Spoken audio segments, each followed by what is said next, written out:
ከብዙ ዘመናት በፊት በእስራኤል ምድር የፍርሃትና አለመረጋጋት ጊዜ ነበር። እስራኤል በሰላም አልነበረችም። በአንድ ሰፊ ሸለቆ በኩል የእስራኤል ጦር ሰፍሮ ነበር።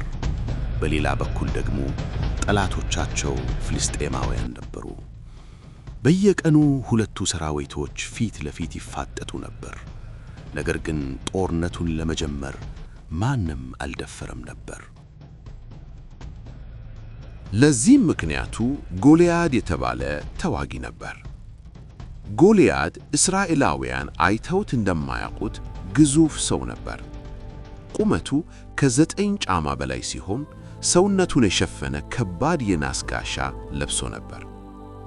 ጥቂት ሰዎች ብቻ ሊያነሱት የሚችሉትን የብረት ጫፍ ያለው ትልቅ ጦር ይይዝ ነበር። በየቀኑ ጠዋትና ማታ ጎልያድ ወደ ሸለቆ እየወጣ ወደ እስራኤል ጦር ይጮኽ ነበር። ለመዋጋት ለምን ትወጣላችሁ ሲል ጠየቀ። አንድ ሰው መርጣችሁ እኔን እንዲዋጋ ላኩት። እሱ ከገደለኝ እኛ እንገዛላችኋለን፣ እኔ ከገደልኩት ግን እናንተ ትገዙልናላችሁ። ለ40 ቀናት ያህል ጎልያድ ይህንን ፉከራ ደጋገመው። ለ40 ቀን ግን ማንም አልመለሰለትም። የእስራኤል ወታደሮች ተሸብረው ነበር። የእስራኤል መሪ የነበረው ንጉሥ ሳኦል እንኳን ፈርቶ ነበር። ጎልያድ በተናገረ ቁጥር ወታደሮቹ ልባቸው እየጠፋ ወደ ኋላ ያፈገፍጉ ነበር። ከጦር ሜዳው ርቆ ዳዊት የተባለ ወጣት እረኛ ይኖር ነበር። ዳዊት በቤተሰቡ ውስጥ የመጨረሻ ልጅ ነበር። ታላላቅ ወንድሞቹ በጦርነት ላይ ሲሆኑ፣ ዳዊት ግን የአባቱን በጎች ለመጠበቅ ወደ ኋላ ቀርቶ ነበር። ቀኖቹ ጸጥ ያሉና ቀላል ነበሩ።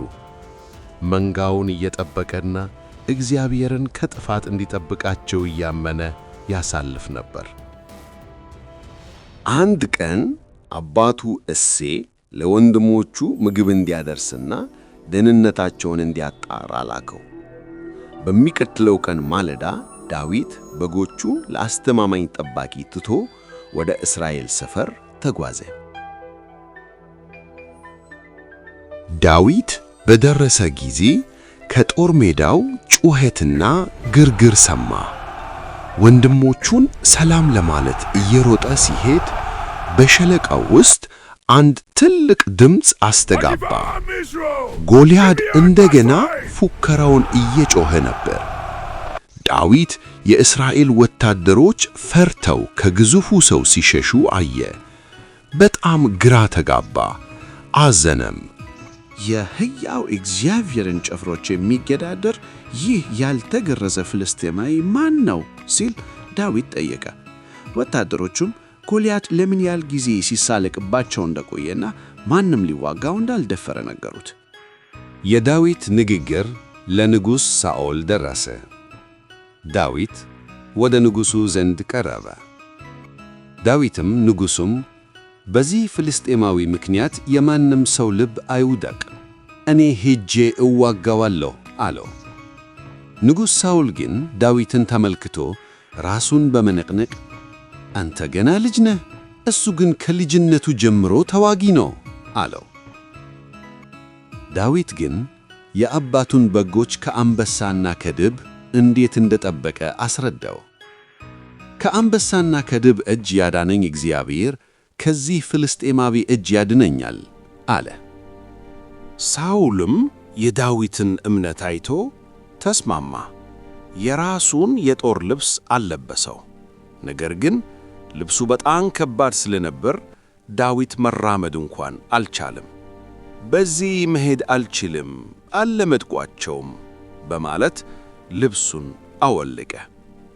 በምትኩ በትሩን ይዞ ወደ ወንዝ ወረደና 5 ለስላሳ ጠጠሮችን መረጠ። በከረጢቱ ውስጥ አድርጎ ወንጭፉን ይዞ ወደ ጎልያድ አመራ። ጎልያድ ዳዊትን ሲያየው በታላቅ ድምፅ ሳቀ። በዱላ ልትመታኝ እኔ ውሻ ነኝም ሲል ጮኸ። ዳዊትንም ረገመው። እንደሚያሸንፈውም እርግጠኛ ነበር። ዳዊት ግን አልፈራም። ዳዊት እንዲህ አለው፣ አንተ በሰይፍና በጦር ትመጣብኛለህ፣ እኔ ግን አንተ በተገዳደርከው በሰራዊት ጌታ በእግዚአብሔር ስም እመጣብሃለሁ። ዛሬ እግዚአብሔር በእጅ አሳልፎ ይሰጥሃል። እስራኤልም አምላክ እንዳላት ዓለም ሁሉ ያውቃል። ሰልፉ የእግዚአብሔር ነው። ጎልያድ ወደ ዳዊት ሲጠጋ ዳዊት ወደ እሱ ሮጠ። ከከረጢቱ አንድ ድንጋይ አውጥቶ በወንጭፉ ካስወነጨፈው በኋላ በሙሉ ኃይሉ ወረወረው። ድንጋዩ በአየር ላይ ተወርውሮ የጎልያድን ግንባር መታው። ግዙፉ ሰው ተንገዳገደ፣ ከዚያም በግንባሩ መሬት ላይ ወደቀ። ሸለቆው ጸጥ አለ። ዳዊት ወደፊት ሮጦ የጎልያድን ሰይፍ ወሰደ። ውጊያውም ተጠናቀቀ። ፍልስጤማውያን ጀግናቸው መሞቱን ሲያዩ በፍርሃት ሸሹ። እስራኤላውያንም በድል ጮኹ፣ ጠላቶቻቸውንም አሳደዱ። ዳዊት በእስራኤል ዘንድ የታወቀ ሆነ። ነገር ግን የታሪኩ እውነተኛ መልእክት ስለ ጥንካሬ ወይም ስለ ችሎታ አልነበረም፣ ስለ እምነት ነበር። ሌሎች ሊሸነፍ የማይችል ግዙፍ ሰው ሲያዩ፣ ዳዊት ግን የማይሸነፍ አምላክን አየ። ዳዊት በጦር መሳሪያ አልታመነም፣ በእግዚአብሔር ላይ ተማመነ እንጂ። የዳዊትና የጎልያድ ታሪክ ድፍረት ሁልጊዜ ከጥንካሬ እንደማይመጣ ያስታውሰናል፣ ይልቁንም ከእምነት ይገኛል። ዛሬም በሕይወታችን ውስጥ እንደ ጎልያድ ያሉ ግዙፍ ችግሮች፣ ፍርሃት፣ ጥርጣሬና የማይታለፉ የሚመስሉ ፈተናዎች ሊገጠሙን ይችላሉ። ነገር ግን ዳዊት በልበ ሙሉነት ወደፊት እንደሄደ ሁሉ እምነታችንን በእግዚአብሔር ላይ ስናደርግ ምንም ፈተና ታላቅ እንዳልሆነ ታሪኩ ያስተምረናል። ምክንያቱም ድሉ የብርቶች ብቻ አይደለም፣ ሰልፉ የእግዚአብሔር ነውና።